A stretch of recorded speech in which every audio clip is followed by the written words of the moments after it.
മധ്യപൂർവേഷ്യൻ സംഘർഷം ഇന്ധന മേഖലയെ ബാധിക്കുമെന്ന ആശങ്കയ്ക്കിടെ റഷ്യൻ എണ്ണ വാങ്ങാൻ ഇന്ത്യയ്ക്ക് അമേരിക്കയുടെ താൽക്കാലിക ഇളവ്. മാർച്ച് 5 മുതൽ കപ്പലിൽ കയറ്റിയിട്ടുള്ള റഷ്യൻ ക്രൂഡ് ഓയിലും എണ്ണ ഉൽപ്പന്നങ്ങളും ഇന്ത്യയിലേക്ക് എത്തിക്കാം.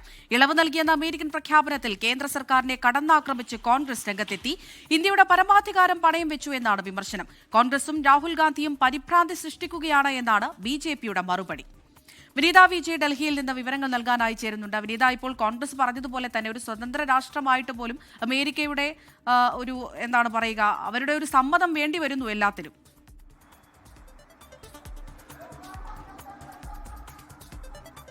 തീർച്ചയായും അമൃത, ഈ വിഷയത്തിൽ കോൺഗ്രസ് വലിയ വിമർശനങ്ങൾ തന്നെയാണ് ഇതിനോടകം മുന്നോട്ട് വച്ചിരിക്കുന്നത്. രാജ്യത്തിന്റെ പരമാധികാരം തന്നെ അമേരിക്കയ്ക്ക് മുൻപിൽ അടിയറവ് വച്ചിരിക്കുന്നു എന്ന തരത്തിലുള്ള പ്രതികരണങ്ങളാണ് കോൺഗ്രസ് നേതാക്കളുടെ ഭാഗത്ത് നിന്ന് ഉയർന്നു വന്നിരിക്കുന്നത്. അതിൽ കോൺഗ്രസ് നേതാവ് ജയറാം രമേശ് പ്രതികരിച്ചിരിക്കുന്നത് ഈ അമേരിക്കയുടെ ബ്ലാക്ക്മെയിൽ എത്ര നാൾ രാജ്യം നേരിടേണ്ടി വരും എന്നൊരു പ്രതികരണമാണ് അദ്ദേഹം നടത്തിയിരിക്കുന്നത്. കോൺഗ്രസ് MP മനീഷ് തിവാരി അടക്കം വിമർശനവുമായി ഈ കാര്യത്തിൽ രംഗത്തെത്തിയിട്ടുണ്ട്.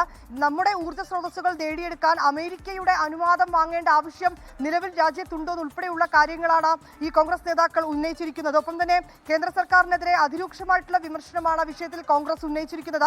മോദി സർക്കാർ രാജ്യത്തെ ഈ അവസ്ഥയിലേക്ക് തരം താഴ്ത്തിയിരിക്കുന്നുവെന്നാണ് കോൺഗ്രസിന്റെ വിമർശനം. ഇന്ത്യ എവിടെ നിന്ന് എണ്ണ വാങ്ങണം, അത് എവിടെ നിന്ന് വാങ്ങരുതെന്ന് അടക്കമുള്ള കാര്യങ്ങൾ തീരുമാനിക്കേണ്ടത് അത് ഇന്ത്യ തന്നെയാണ്. പക്ഷെ നിലവിൽ ഈ കാര്യങ്ങൾ അമേരിക്ക തീരുമാനിക്കുന്ന ഒരു പശ്ചാത്തലത്തിലേക്ക് കാര്യങ്ങൾ എത്തി നിൽക്കുന്നു എന്നുള്ളത് തന്നെയാണ്. നമ്മൾ ഒരു രാജ്യത്തിന്റെയും അടിമകളല്ല, നമ്മളൊരു സ്വതന്ത്ര രാഷ്ട്രമാണെന്നും കോൺഗ്രസ് ഇന്ന് നടത്തിയ പ്രസ്താവനയിൽ വ്യക്തമാക്കുന്നുണ്ട്. ഒപ്പം തന്നെ അമേരിക്കയോട് ഒരു ചോദ്യം ചോദിക്കാൻ പോലും നിലവിൽ പ്രധാനമന്ത്രിക്ക് കഴിയില്ല എന്നും കോൺഗ്രസ് നേതാക്കൾ കുറ്റപ്പെടുത്തിയിരിക്കുകയാണ്. കാരണം അദ്ദേഹം രാജ്യത്തെ അമേരിക്കയ്ക്ക് പണയപ്പെടുത്തിയെന്നും കോൺഗ്രസ് നേതാക്കൾ സൂചിപ്പിച്ചിട്ടുണ്ട്. രാഹുൽ ഗാന്ധിയും മല്ലികാർജ്ജുൻ ഖാർഗെ അടക്കമുള്ള നേതാക്കൾ ഈ വിഷയത്തിൽ പ്രതികരണവുമായി രംഗത്തെത്തിയിരിക്കുകയാണ്. അതേസമയം മല്ലികാർജ്ജുൻ ഖാർഗെ ഇന്ന് അതിലൊരു പ്രതികരണം കൊണ്ടുവന്നത് ഈ എപ്സ്റ്റീൻ ഫയൽസിലും ഒപ്പം തന്നെ അദാനി കേസിലും ഒക്കെ പ്രധാനമന്ത്രി ഭീഷണി നേരിടുന്നുണ്ട്. അതുകൊണ്ട് തന്നെയാണ് ഇത്തരം ഇന്ത്യയുടെ പരമാധികാരമായി ബന്ധപ്പെട്ടുകൊണ്ടുള്ള വിഷയങ്ങളിലൊക്കെ അമേരിക്ക ഒരു അനുവാദം നൽകുകയും അമേരിക്ക ഇക്കാര്യങ്ങളിലൊക്കെ തന്നെ ഒരു നിലപാട് എടുക്കുകയും ഒക്കെ തന്നെ ചെയ്യുന്നു. ഇത് രാജ്യത്തെ സംബന്ധിച്ചിടത്തോളം അത് രാജ്യത്തിന് ഒട്ടും ഉചിതമല്ലാത്തൊരു നടപടിയിലേക്കാണ്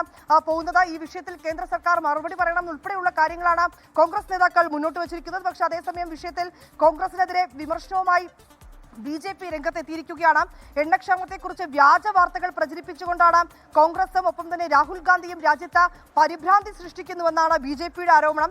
പ്രധാനമന്ത്രി നരേന്ദ്രമോദിയുടെ കീഴിൽ ഇന്ത്യ തന്ത്രപരമായ സമീപനത്തോടും വ്യക്തതയോടുകൂടിയുമാണ് നിലവിൽ പ്രവർത്തിക്കുന്നതെന്നും BJP വ്യക്തമാക്കുന്നുണ്ട്. കോൺഗ്രസ് പക്ഷേ ഇത്തരം നിലപാടുകളെ വെറുക്കുകയാണെന്നും BJP ദേശീയ വക്താവ് പ്രദീപ് ഭണ്ഡാരി ഇന്ന് പ്രതികരിച്ചിട്ടുണ്ട്. അമൃത, ശരി.